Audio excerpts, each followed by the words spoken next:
ఈ వేగుల వారిని చూస్తే చాలా ముచ్చట అనిపిస్తుంది. ఎందుకోసం అంటే వాళ్ళు విధేయత కలిగిన వారు. యెహోషువ చెప్పినట్టు వారు ప్రయాణం కట్టారు. చాలాసార్లు మన జీవితాల్లో దేవుడు మనతో ఏదైనా మాట్లాడినప్పుడు, ఏదైనా తన స్వరాన్ని మనకు వినిపింపజేసినప్పుడు, తన సేవకుల ద్వారా కావచ్చు, లేదా వాక్యం చదవడం ద్వారా కావచ్చు, పరిశుద్ధాత్మ దేవుడు మన హృదయాల్లో ఉంటారు కాబట్టి పరిశుద్ధాత్మ దేవుడు ఇచ్చే ఆ ఇంప్రెషన్ కావచ్చు, ఆత్మదేవుడు మనతో మాట్లాడే విధానం కావచ్చు, ఏ విధం చేతనైనా మనకు సందేశం అందినప్పుడు సందేశానికి మనం లోబడుతున్నామా లేదన్నది ప్రశ్న.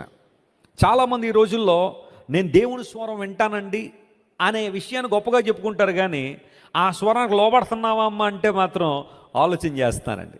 It's good to hear God's word. ఈ రోజుల్లో భక్తి గర్వం చాలా మందిలో ఎంత పెరిగిపోతుందంటే, నేను రోజు దేవుని స్వరాన్ని వింటానండి, రోజు దేవుని స్వరాన్ని వింటానండి అని కొంతమంది అంటారు. మంచిదే, దేవుడు మాట్లాడుతున్నాడు, ఆయన God is still communicating his message to his people every day.